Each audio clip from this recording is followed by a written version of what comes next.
Ladies and gentlemen, welcome to the afternoon session of the opening day today, the 11th of September, 1893.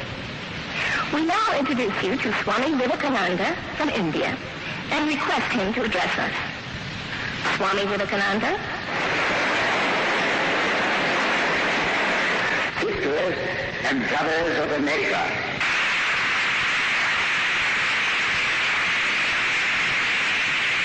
it fills my heart with joy unspeakable to rise in response to the warm and cordial welcome which you have given us.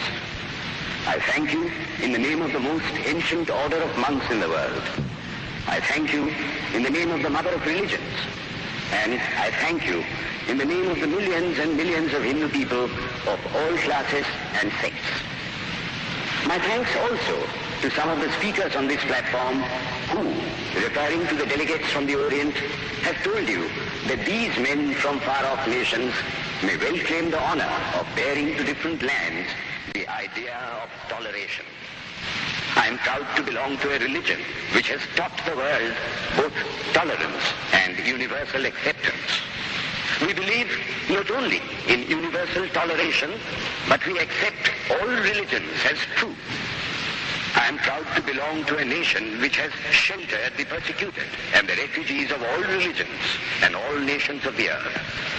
I am proud to tell you that we have gathered in our bosom the purest remnant of the Israelites who came to southern India and took refuge with us in the very year in which their holy temple was shattered to pieces by Roman tyranny. I am proud to belong to the religion which has sheltered and is still fostering the remnant of the grand Zoroastrian nation. I report to you, brethren, a few lines from a hymn which I remember to have repeated from my earliest boyhood, which is every day repeated by millions of human beings.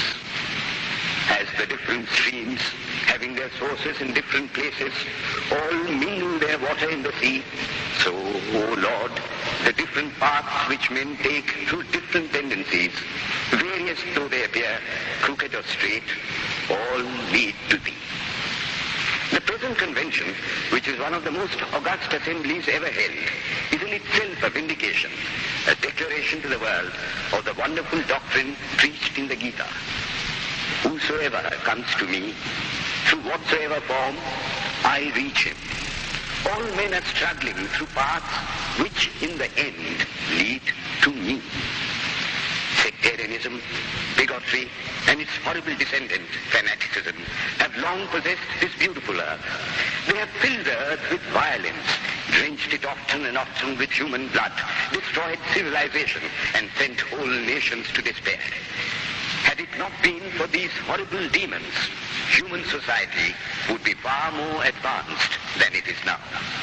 But their time is come, and I fervently hope that the bell that tolled this morning in honor of this convention may be the death knell of all fanaticism, of all persecutions with the sword or with the pen, and of all uncharitable feelings between persons wending their way to the same goal.